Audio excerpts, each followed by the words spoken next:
Well, his critics say he's showing more confidence, even in the face of doubts that he'll be able to get anywhere close to Donald Trump in the polls. Things are not looking so good for Florida Governor Ron DeSantis, but that hasn't seemed to dampen his spirits publicly. New data out of New Hampshire actually showing his closest competitor, Nikki Haley, slowly catching up to frontrunner Donald Trump. And this has DeSantis, well, he's still plummeting to just 5%. So, how does Florida governor intend to rally support 5 days from the caucusing in Iowa? David Poliansky is the deputy campaign manager for the DeSantis campaign. Joins us now from Des Moines. David, thanks for being with us. Good luck here. What do you say when you look at those numbers and you look at what the lead that Trump has had, certainly over the entire field, the entire time? What do you do?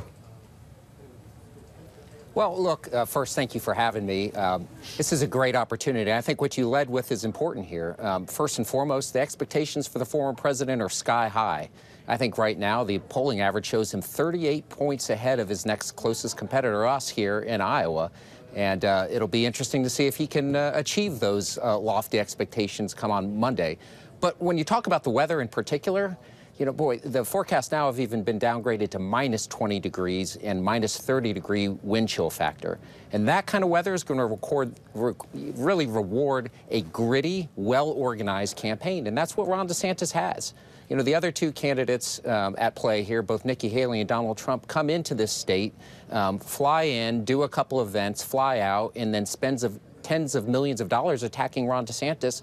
While we stay in this state, we grind it out. We've gone to every one in 99 counties, done over 240 events in this state, and we've organized to date over 1,500 caucus captains in support of Ron DeSantis for the 721 locations where folks will go to caucus on a very historically cold night on Monday. We're excited. That kind of weather is going to really reward this gritty campaign. All right, well, David, your team said that for months, actually, that this was a two-person race between DeSantis and Donald Trump, even as Nikki Haley gained ground in the polls. DeSantis did respond last night when asked by a reporter about Haley, saying that she would do better than he would in a general election. Let's take a listen. You don't win as a Republican when you don't stand for anything. You got to have core convictions. You got to go in bold colors, not pale pastels. That's how you get the people to turn out for you that you need to be able to win. All right, we should probably talk about the pastel colors in just a minute. But first, David, polling in the Republican primary shows support for DeSantis dropped by more than 20 points over the last year, while support rose for the former South Carolina governor. How did you underestimate Haley, and what happened here? Oh, I don't think anybody's been underestimated. I think, again, this is going to be a two-person race.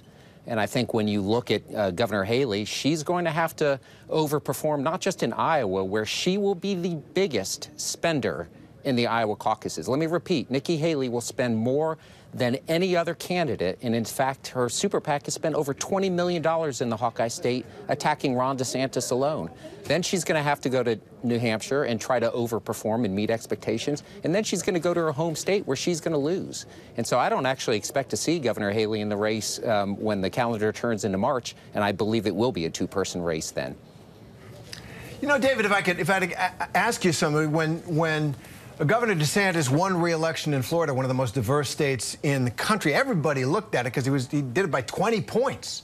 And that announced his national profile, really. And I wonder if the voters in Florida rewarded him for being a pragmatic, get-things-done governor.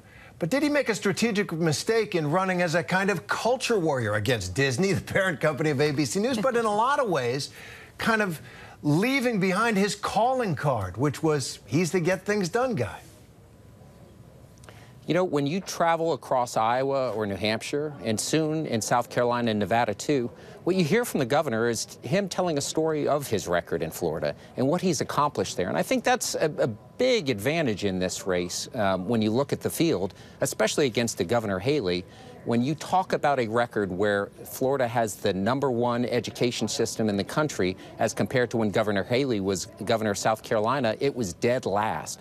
When you have a state like Florida that has enacted school choice, and in a state like South Carolina where Governor Haley opposed and didn't advance it and fell and caved to teachers' unions. And we could go on and on where she helped raise taxes in South Carolina, where Governor DeSantis, again, has the #1 economy in the country and lowered the tax burden on Floridians.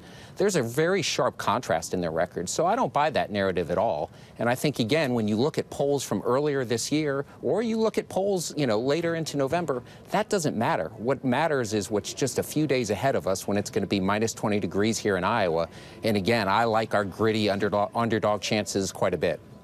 So, okay, you can be the underdog, but you also have to have money. Will you have enough money to stay in the race if you don't win Iowa? I mean, what infrastructure do you have built within the campaign to sustain such a lengthy yet arguably unsuccessful run?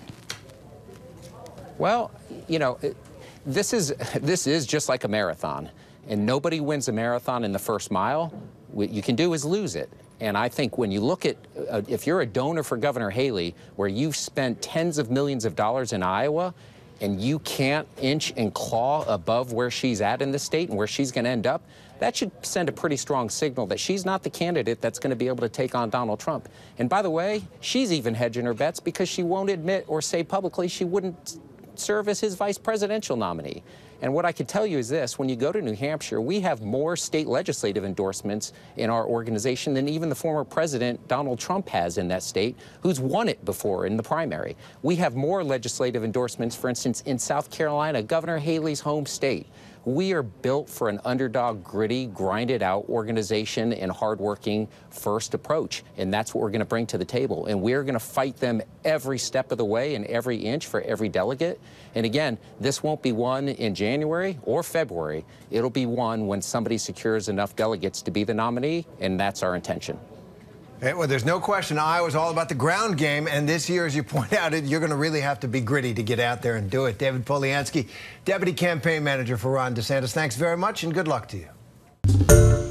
Hi, everyone. George Stephanopoulos here. Thanks for checking out the ABC News YouTube channel. If you'd like to get more videos, show highlights, and watch live event coverage, click on the right over here to subscribe to our channel, and don't forget to download the ABC News app for breaking news alerts. Thanks for watching.